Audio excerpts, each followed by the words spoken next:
శుక్లాంబరధరం విష్ణుం శశివర్ణం చతుర్భుజం ప్రసన్నవదనం ధ్యాయేత్ సర్వవిఘ్నోపశాంతయేత్. వ్యాసాయ విష్ణురూపాయ వ్యాసరూపాయ విష్ణవే నమో వై బ్రహ్మనిధయే వాసిష్ఠాయ నమో నమః.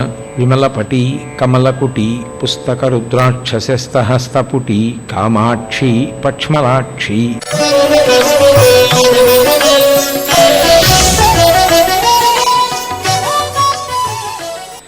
బీజాక్షరము బద్దలైతే అందులోంచి మీకు శుభాలు ఇచ్చే శక్తులు ఈ లోపల నుంచే పైకి పుడతాయి. పుట్టినప్పుడు ఏం చేస్తాయంటే ఇన్నాళ్ళు ఏ సమస్య ఉందో ఆ సమస్య విరుగుడికి పరిష్కారం కూడా అప్పుడే బుర్రలో తడుతుంది. ఏమిటోరా ఇన్నాళ్ళు అన్ని చోట్ల తిరిగాను, పక్కనే ఉన్నాడు ఆయన అడిగితే అయిపోను పని ఏమిటో అంతమందిని అడిగానంటే ఇన్నాళ్ళు తట్టలేదు ఆ ఆలోచన, ఇప్పుడు తట్టింది. ఆ బీజాక్షరము బద్దలైతే అందులోంచి వస్తాయి. శ్రీ ఒక విత్తనం, అది బద్దలైనప్పుడు అందులోంచి 3 వస్తాయి. ష ర ఈ అని 3 కింద విడిపోతుంది. ష అని పలికినప్పుడు ష సమస్త శుభములను ఇస్తుంది, అందుకే శంకర అంటారు. ష సమస్త శుభములకు కారణము శకారము. రా సమస్త పాపరాశిని కాలుస్తుంది, అందుకే రామ అన్నప్పుడు మొట్టమొదటి అక్షరం రా అగ్నిబీజం. అందుకని రా అగ్నిబీజం కాబట్టి అది కాల్చేస్తుంది పాపాన్ని, అది లోపల పాపాన్ని కాల్చగలిగినటువంటి అగ్నిని పుట్టిస్తుంది రకారం. శకారం సమస్త శుభములను ఇవ్వగలిగినటువంటి శక్తిని లోపల జ్వలింపచేస్తుంది. ఈ అది చిచ్చక్తి యొక్క తేజపుంజం. చిచ్చక్తి అంటే లోపలే ఉంటుంది అమ్మవారు ఉండి ఏది చెయ్యాలో అది చెయ్యడానికి శక్తిని ప్రసారం చేస్తుంది. మీకు తేలిగ్గా అర్థమవ్వాలి అంటే నేను ఒక పని చెప్తాను. కన్ను చూస్తోంది, దేని వలన లోపల ఉన్న పరమేశ్వర శక్తి వల్ల చూస్తోంది. పరమేశ్వర శక్తి వల్లే కదండి కన్ను చూస్తోంది. ఆ పరమేశ్వర శక్తి చెవి చూసేటట్టు చెయ్యదా అని అడిగారనుకోండి, చెయ్యదు. కన్నుని చూసేట్టు చేస్తుంది, చెవిని వినేట్టు చేస్తుంది, అంతేకాని చెవి చూసేట్టు కన్ను వినేటట్టు చెయ్యదు. దేని పని అదే చేస్తుంది అంతే. అలా లోపల ఉన్నటువంటి మంగళప్రదత్వము శకార రకార ఈకారములుగా విడిపోతే శకారము శుభములనిస్తూ ఉంటుంది, రకారము అగ్నిహోత్రాన్ని పుట్టించి పాపాల్ని కాల్చేస్తూ ఉంటుంది, ఈకారము చిచ్చక్తి యొక్క విస్ఫోటన తేజ పుంజముగా లోపల ఉంటుంది. ఉండి అది మళ్ళీ మళ్ళీ మళ్ళీ మళ్ళీ ఇంకా ఉచ్చరించడానికి కావలసిన శక్తిని పుట్టిస్తూ ఉంటుంది. ఒకే శక్తి లోపల ఉన్నది నడవడానికి కాళ్ళకి, కదలడానికి చేతులకి, చూడడానికి కళ్ళకి, వాసన చూడడానికి ముక్కుకి, నవలడానికి నోరుకి, రుచి చెప్పడానికి నాలుగుకి, లోపల రక్తం ప్రవహించడానికి నరాలకి, శిరాలకి, ఆలోచించడానికి మెదడుకి, నవలడానికి పళ్ళకి, ఇన్నింటికి శక్తి ఎక్కడెక్కడ అలా అలా అందాలో అలా అందిపోయినట్టు ఇంకా ఇంకా మంగళాలు ఇంకా ఇంకా శుభాలు చెయ్యడానికి కావలసినట్టుగా అనుగ్రహించేటటువంటి చిచ్చక్తి యొక్క తేజపుంజంగా ఈకారము పనిచేస్తుంటుంది. రివర్సబుల్ టర్బైన్స్ అని మీరు ఎప్పుడైనా విన్నారో లేదో, రివర్సబుల్ టర్బైన్స్ అంటారు. అంటే టర్బైన్ తిరుగుతుంది, విద్యుత్ శక్తి పుడుతుంది అందులోంచి. పుట్టి పుట్టి పుట్టి పుట్టి పుట్టి ఏమైపోతుందంటే అది అదే దిశలో తిరిగితే ఇక పుట్టదు. అప్పుడు అది ఏం చేస్తుందంటే ఇక ఇటు తిరిగితే వీల్లేదు కాబట్టి ఇటు తిప్పడానికి ఎవడో ఆపి తిప్పక్కర్లేదు.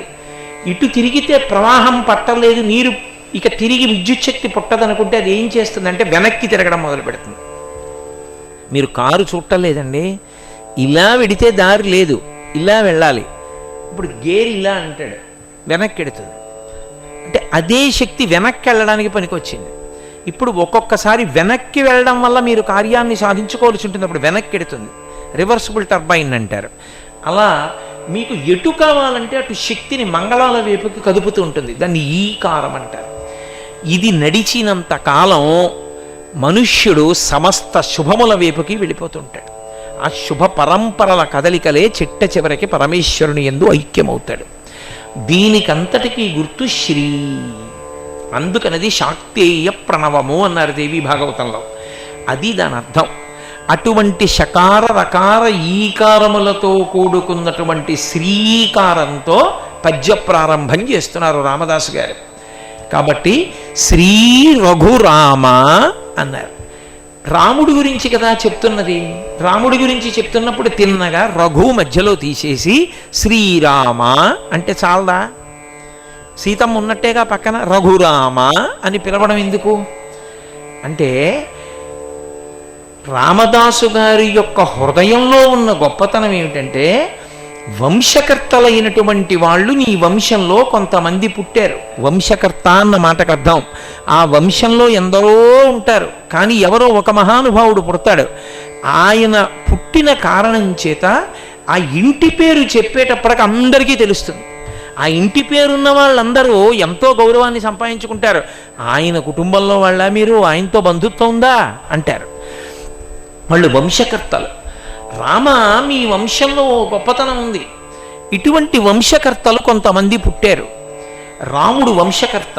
రాముడు ఎంత గొప్ప వంశకర్త అంటే, రాముడు పుట్టడం వల్ల ఇక్ష్వాకు వంశం అంతా తరించిపోయింది. ఆ రాముడి గురించి, ఆ రామాయణం గురించి తరాలు మారిపోయిన తర్వాత కాదు, యుగాలు మారిపోయిన తర్వాత కూడా చెప్పుకుంటూనే ఉన్నాం. అసలు చెప్పుకుంటూ ఉండడం కాదు, అసలు మనుష్యత్వం ఎంతకాలం ఉంటుంది అంటే రామాయణం చెప్పుకున్నంత కాలమే. రామాయణం చదవని నాడు, రామాయణం వినని నాడు, రామాయణం చెప్పని నాడు అసలు మనుష్యత్వము బ్రతకదో. మనిషి లోపల రాక్షసుడు పెరిగిపోతాడు కలియుగంలో. రామాయణము మనుష్యత్వాన్ని పెరిగేటట్టు చేస్తుంది. మనిషి మనిషిగా బతుకుతాడు రామాయణం వింటే. దాశరథీ కరుణాపయోనిధి. అశ్వమేధయాగం చేసి పుత్రకామేష్టి చేస్తే రాముడు పుట్టాడు. మరి రఘువు ఎలా పుట్టాడు? రఘుమహారాజు గారు యజ్ఞం చేసి యాగం చేస్తే పుట్టలేదు. ఆయన తండ్రి అయినటువంటి దిలీప మహారాజు బిడ్డలు లేని దశరథ మహారాజు గారు ఎంత పరితపించాడో, బిడ్డలు లేని దిలీప మహారాజు గారు అంత పరితపించాడు.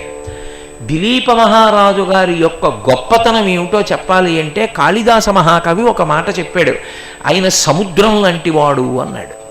సముద్రం వెళ్ళి నించున్నారనుకోండి, నదిలో మీరు దిగి కాళ్ళు కడుక్కోవాలి. సముద్రం మీరు వెళ్ళి కాళ్ళు కడుక్కోక్కర్లేదు, అదే వచ్చి కాళ్ళు కడుగుతుంది. మీరు ఒడ్డున నించున్నారనుకోండి, సముద్ర తరంగం వచ్చి కాళ్ళు కడుగుతుంది. నా కాళ్ళు కడిగింది కదా, నన్ను ఏం చేయదని లోపలికి వెళ్ళారనుకోండి, ఇక చిరునామా ఉండదు. ఎక్కడుండాలో అక్కడ ఉండాలి. పోనీలే అని దగ్గరికి రానిచ్చాడు కదా అని హద్దు దాటారో తిమింగలాలు ఉంటాయి. ఎవరికి ఏవి ఇవ్వాలో ఆ ముత్యాల రాసులు కూడా సముద్రంలోనే ఉంటాయి. ఇవ్వాలనుకున్నప్పుడు ముత్యాల రాసులు ఇవ్వగలిగి, వీడిని ఉంచకూడదనుకున్నప్పుడు తిమింగలాల్ని వదిలిపెట్టగలిగిన సముద్రుడు ఎటువంటి వాడో దిలీపుడు అటువంటి వాడు. అంత గంభీరమైనటువంటి మహారాజు. అటువంటి మహారాజుకి ఏ కొరత లేదు ఆయనకి. ఆయన సువిశాలమైనటువంటి భూమండలాన్ని పరిపాలన చేశాడు. అంత భూభాగాన్ని పరిపాలన చేసినటువంటి మహారాజుకి భార్య ఉండేది. ఆవిడ పేరు సుదక్షిణాదేవి. భర్తకి తగిన ఇల్లాలు. ఆయనకి తన ధర్మపత్ని అయినటువంటి సుదక్షిణాదేవి యందు తన రాజ్యానికి వారసుండి పొందాలి అని కోరిక. ఎంతో కాలం అయిపోయింది, కానీ బిడ్డడు మాత్రం పుట్టలేదు. దశరథ మహారాజు గారు సంతానానికి ఎలా అలమటించాడో, దిలీప మహారాజు సంతానం కోసం అలా అలమటించాడు. అలమటించి దశరథ మహారాజు గారు వశిష్ఠుడి దగ్గరికి ఎలా వెళ్ళాడో, దిలీప మహారాజు గారు వశిష్ఠుడి దగ్గరికి అలాగే వెళ్ళాడు. ఇది అంటే రాముడి పుట్టుక, రఘువు పుట్టుక జ్ఞాపకానికి వచ్చాయి రామదాసు గారికి. మీరిద్దరూ వంశకర్తలే. మీ వంశంలో రఘువు ఒక కారణానికి పుట్టాడు, నువ్వు ఒక కారణానికి పుట్టావు. అశ్వమేధం చేసి పుత్రకామేష్టి చేస్తే నువ్వు పుట్టావు. మీ రఘుమహారాజు గారు పుట్టినప్పుడు దిలీప మహారాజు గారు యజ్ఞం చెయ్యలేదు, వశిష్ఠుడు చెప్పిన ఒక పని చేశాడు. వశిష్ఠుడి దగ్గరికి వెళ్ళాడు. దశరథుడికి గురువుగారంటే ఎంత గౌరవమో దిలీపుడికి కూడా అంతే గౌరవం. ఎక్కడో ఉంది వశిష్ఠ మహర్షి ఆశ్రమం. దిలీపుడు ఎంతో దూరంలోనే తన సైన్యాన్నంతటినీ ఆపేశాడు. రథంలో కేవలం తను భార్య మాత్రమే ఆశ్రమానికి వెడుతున్నారు. వెళ్ళి అది కూడా అంత దూరంలో ఇంకా ఆశ్రమం ఉందనగా రథాన్ని కూడా విడిచిపెట్టేశాడు. విడిచిపెట్టేసి తన భార్యని తీసుకుని పాదచారి అయి నడిచి వెళ్ళాడు. ఎందుకని? ఒక్కొక్క చోటికి వెళ్ళేటప్పుడు ఒక్కొక్క నియమం ఉంటుంది. ఆ నియమ పాలన చెయ్యకుండా వెళ్ళకూడదు. అది పరమశక్తివంతము అని మీరు అనుకున్నారనుకోండి, ఆ ఆ పరమశక్తివంతమైన దాని ముందు మీ డాబుకి ప్రదర్శించడానికి వీలైనదేదీ వాడకూడదు. దేవాలయానికి ముందు ధ్వజస్తంభం ఉంటుంది. ధ్వజస్తంభం ఎంత దూరం కనపడుతుందో అక్కడ వరకు మాత్రమే మంగళవాద్యం మ్రోగించాలి. ఏదో పెళ్లి జరుగుతూ ఊరేగింపు పెడుతోంది అనుకోండి, ధ్వజస్తంభం కనపడగానే ఆపేయాలి మంగళధ్వని. మళ్ళీ ధ్వజస్తంభాన్ని దాటిపోయి వెళ్ళిపోయిన తర్వాత అప్పుడు మొదలు పెట్టాలి. అంతేకాని గుడి ముందు కూడా మంగళవాద్యాలు వాయించుకుంటూ మనం శుభకార్యం మీద వెళ్ళకూడదు. ఏదో పెళ్లికి ఎడుతున్నాం అనుకోండి, అలా వెళ్ళకూడదు మంగళవాద్యం వాయిస్తూ. గురువుగారి దగ్గరికి ఎడుతున్నాం అనుకోండి, గురువుగారి దగ్గరికి తిన్నగా కారు దిగి లోపలికి వెళ్ళకూడదు, ఆగాలి ఒకసారి, పరాకు చెప్పుకోవాలి. ఎక్కడికి వచ్చాను, ఎవరి దగ్గరికి వచ్చాను? పరమేశ్వరుడు సాక్షాత్తుగా కరచరణాదులతో ఆయన రూపంలో ఉన్నాడు. మహాభక్తి తత్పరుడై పరమేశ్వరుని అనుగ్రహం పొందిన వ్యక్తి దగ్గరికి వెడుతున్నాను కాబట్టి నేను ఒళ్ళు దగ్గర పెట్టుకుని వెళ్ళాలి. అక్కడికి వెళ్ళి నేను మాట్లాడడం కాదు, ఆయన మాట్లాడింది నేను వినాలి అని పరాకు చెప్పుకుని లోపలికి వెళ్ళాలి. అందుకని దిలీపుడు తన భార్య సుదక్షిణాదేవితో కలిసి తిన్నగా వెళ్ళలేదు వశిష్ఠుడి దగ్గరికి. పరమ జాగ్రత్తతో నడుచుకుంటూ మౌనంగా వెళ్ళాడు. సాయంకాలం వేళ అవుతోంది. వశిష్ఠ మహర్షి తన భార్య అయినటువంటి అరుంధతీదేవితో కలిసి కూర్చుని సాయంకాలం వేళ చెయ్యవలసినటువంటి అగ్ని కార్యాన్ని చేస్తున్నాడు. ఆయన ఏం మాట్లాడలేదు. ఒక అనుష్ఠానంలో ఉన్నప్పుడు మాట్లాడకూడదు. కూర్చున్నాడు, చూపించాడు, ఇలా అన్నాడు. కూర్చున్నాడు దిలీపుడు. దిలీపుడు చక్రవర్తి అయినా గురువే. కూర్చున్నాడు. కొంతసేపు అయింది, యజ్ఞయాగాదులు పూర్తయ్యాయి. సాయంకాలం చేయవలసిన అనుష్ఠానం అయిపోయింది. అయిపోయిన తర్వాత దిలీపుడి వంకకి తిరిగి అడిగాడు, నీవు క్షేమమా, రాజ్యము క్షేమమా అని అడిగాడు. మహాప్రభో, నేను క్షేమం, మీరు క్షేమం. గురువుగారి దగ్గరికి వెళ్ళినప్పుడు అనుబంధం చెప్పడం ఎంత జాగ్రత్తగా చెప్పాలో నేర్పింది శాస్త్రం. మీరు రఘువంశం లాంటి కావ్యాలు చదివితే ఇలా మాట్లాడాలన్నమాట అనిపిస్తుంది. వశిష్ఠ మహర్షితో మాట్లాడాడు దిలీపుడు. ఎంత అందంగా మాట్లాడతాడు. మహాప్రభో, ఈ భూమినంతటినీ నేను పరిపాలన చేస్తున్నాను. ఈ భూమిలో నాకు వజ్రాలు అప్పుడప్పుడు దొరుకుతూనే ఉన్నాయి. కానీ మీ కోడలి కడుపున నాకు ఒక వజ్రం దొరకలేదు అన్నాడు. ఎవరు కోడలు? తన భార్య, తన పత్ని ఆ సుదక్షిణాదేవి వశిష్ఠ మహర్షికి కోడలు అన్నాడు. అంటే తానెవరు? కొడుకు. ఎలా కొడుకు? ఆయన గురువు కనుక శిష్యుడు కొడుకు. శిష్యుడు పుత్రుడితో సమానుడు. కడుపున పుట్టిన కొడుకు ఎటువంటి వాడో శిష్యుడు కూడా పుత్రుడితో సమాన స్థాయిని పొందుతాడు. అందుకే నా పత్ని అనలేదు, మీ కోడలు అన్నాడు. అది అనుబంధం, అది మాట్లాడడంలో అందం. మీ కోడలు అన్న మాట వశిష్ఠుడికి చురుక్కుమంది. తన కోడలు సంతానం లేకుండా ఉంటే తనకెంత బాధగా ఉంటుంది. మీ కోడలికి సంతానం లేదు అన్నాడు అనుకోండి, కోడలకు ఒక్కదానికే సంతానం కలుగుతుందా, తనకి కూడా సంతానం కలిసే కలుగుతుందా? అంటే నెపం ధర్మపత్ని మీద పెట్టినట్టు అవలా అప్పుడు ఏ సంస్కారం ఉన్నట్టు. అందుకే నా పత్నికి బిడ్డలు కలగలేదు అనలేదు, మీ కోడలికి బిడ్డలు కలగలేదు అనలేదు. మహారాజుగా నన్ను క్షేమం అడిగారు కదూ, ఈ అఖండ భూమండలాన్ని పరిపాలిస్తున్నాను, ఎన్నో రత్నములు దొరుకుతున్నాయి ఈ భూమిలో, మీ కోడలి కడుపున రత్నం దొరకలేదన్నాడు. ఈ అఖండ భూమండలాన్ని నా తర్వాత పరిపాలించగలిగినటువంటి మహాకీర్తివంతుడు, దాత అయినటువంటి మహారాజు కావాలి అని వశిష్ఠుడితో ఒక మాట అన్నాడు. హే భగవన్, ఇంత పెద్ద ఆశ్రమాన్ని పెంచారు, ఇన్ని చెట్లు వేశారు, ఇవన్నీ మీరు నాటించిన చెట్లే కాబట్టి మీరు నాటిన చెట్లే. మీరు నాటించినవి మీరు నాటినవి అని ఉండవు. మీరు నాటించడానికి మీరు కారణమైనప్పుడు మీరు నాటినవే అవుతాయి శాస్త్రంలో. అయినప్పుడు ఇందులో ఒక్క చెట్టే కాయలు కాయక పూలు పూయక ఉండిపోతే మీరు ఇన్ని చెట్లలో ఇది ఇలా ఎందుకు ఉండిపోయిందని ఆలోచించరా? ఆ పాటి దయ మీ బిడ్డన్ని నా మీద, మీ కోడల మీద లేదా అన్నాడు. ఎంత ధార్మికంగా, గురువు మనస్సు కరిగిపోయేటట్టుగా ఎంత అద్భుతంగా మాట్లాడాడో చూడండి. ఇది రామదాసు గారికి ఆ పద్యం రాసేటప్పుడు మీ వంశంలో పుట్టిన వాళ్ళు ఇంత గొప్పగా మాట్లాడగలరు, ఇంత గొప్ప భక్తి తత్పరులు, ఇటువంటి వాళ్ళు పుట్టారయ్యా రామా. ఈ మాటలు అనగానే వశిష్ఠుడు కళ్ళు మూసుకున్నాడు. ఒక్కసారి కళ్ళు మూసుకుని కళ్ళు తెరిచాడు. నీకు ఎందుకు సంతానం కలగలేదో నాకు అర్థమైంది దిలీప మహారాజా. ఒకానొకప్పుడు నువ్వు దేవేంద్రుణ్ణి దర్శనం చేయడానికి వెళ్ళావు. ఎందుకు వెళ్ళగలిగేవాడంటే దిలీప మహారాజు రఘుమహారాజు వీళ్ళిద్దరి యొక్క రథాలు అంతరిక్షంలో కూడా తిరుగుతుండేవి, స్వర్గలోకానికి కూడా వెళ్ళేవి. అవి అలా వెళ్ళగలగడానికి కారణం ఏమిటంటే దిలీపుడి రథం మీద వశిష్ఠుడు తన మంత్రజలాన్ని ప్రోక్షించాడు. గురువుగారి కమండలంలో ఉన్న మంత్రజలం ప్రోక్షింపబడిన కారణం చేత వశిష్ఠ మహర్షి యొక్క రథం అంతరిక్షంలో కూడా ప్రయాణం చేసేది.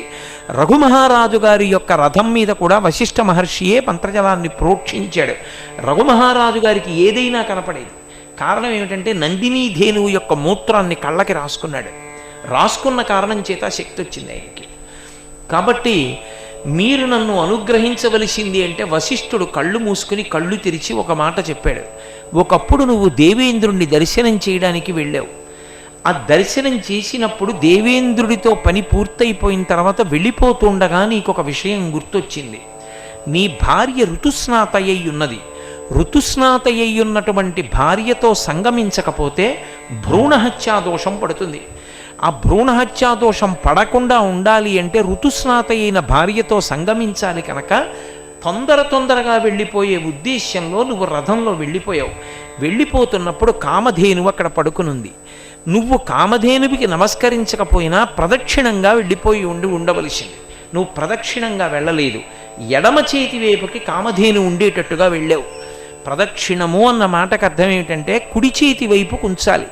ఏది కుడి చేతి వైపు కుంచారో అది పూజనీయము అని గుర్తు. ప్రదక్షిణము అంటే ఇలా వెళ్ళి ఇలా రావు. ఇలా వెళ్ళాను అనుకోండి, నేను ఇటు నుంచి ఇటు నడిచాను అనుకోండి, ఈ మైకులు నా ఎడంభుజం వేపుకుంటాయి, అప్పుడు ప్రదక్షిణం అవ్వదు. ఇవి అంత పెద్ద గొప్పవి కావు అని గుర్తు. నేను గుండ్రంగా తిరిగినా కూడా అది నా కుడి చేతి వైపుకే ఉంటే ప్రదక్షిణం. ఇప్పుడు నేను దేవాలయం చుట్టూ ఇలా తిరిగాను అనుకోండి, తిరిగితే కుడి చేతి వైపుకే దేవాలయం ఉంటుంది. అలా దేవాలయాన్ని కుడివైపు ఉంచుకుంటే ప్రదక్షిణం చేశాను అని గుర్తు. ప్రదక్షిణం చేస్తే గుర్తు ఏమిటంటే నేను దాని యందు గౌరవాన్ని చూపించానని గుర్తు. ఆ గౌరవ ప్రకటనం చెయ్యకుండా వెళ్ళకూడదు. కామధేను అక్కడ పడుకుని ఉండగా నువ్వు ప్రదక్షిణంగా వెళ్ళలేదు, అప్రదక్షిణంగా వెళ్ళిపోయావు. ఎడం చేతి వైపుకి కామధేను ఉండేటట్టుగా వెళ్ళిపోయావు. అక్కడ పడుకున్న కామధేనువు ఆ దోషాన్ని గమనించింది.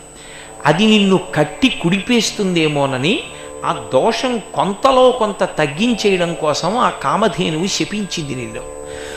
నువ్వు బిడ్డలు పొందాలని నీ భార్య వద్దకు వెడుతున్నావు, ఋతుస్నాతతో సంగమిద్దామని. కానీ నీకు సంతానము కలగదు. నాకు ప్రదక్షిణం చెయ్యకుండా వెళ్ళిపోతున్నావు కనుక నా బిడ్డని నువ్వు సేవించిన నాడే నీకు బిడ్డలు కలుగుతారు అని శపించింది. ఆ శాపవాక్కు నీకు కానీ సారథికి కానీ వినపడలేదు. ఎందుకు వినపడలేదు అంటే మీరు వెడుతున్న సమయంలో, అదే సమయంలో ఆకాశగంగలో స్నానం చేసినటువంటి ఒక మదపుటేనుగు తొండం పైకి ఎత్తి ఘీంకరించింది. ఆ ఘీంకారమునందు నీకు కామధేనువు వాక్కు వినపడలేదు, వెళ్ళిపోయావు. అందుకే మహారాజా నీకు సంతానం కలగలేదు. నువ్వు కామధేనువుని సేవించాలి, కానీ కామధేనువు ఇప్పుడు ఇక్కడ లేదు.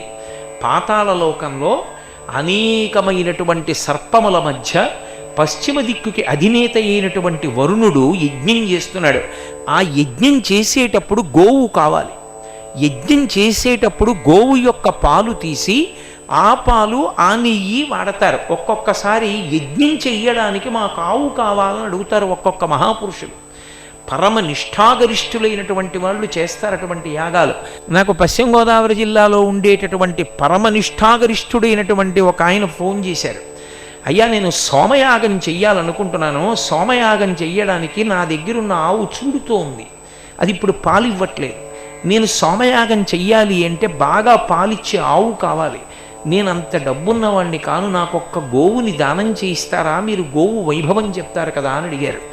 నేను సరే, అంత గొప్ప వ్యక్తికి గోదానం చేయడం అంటే అదేం దొరికే ఫలితమా, అది దొరుకుతుందా అన్ని వేళలా? కాకినాడలో నానాజీ గారిని నా అంతేవాసి ఆయనకి చెప్పాను, అయ్యా అటువంటి వ్యక్తికి గోదానం చెయ్యండి అని.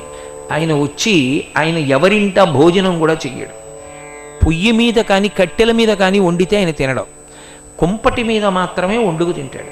ఆయన గోదానం పుచ్చుకొని అయ్యప్ప స్వామి దేవస్థానంలో కుంపటి పెట్టుకుని అన్నం వండుకుని ఆ అన్నం తిని ఈ గోవుని పట్టుకుని తన ఊరు వెళ్ళిపారు.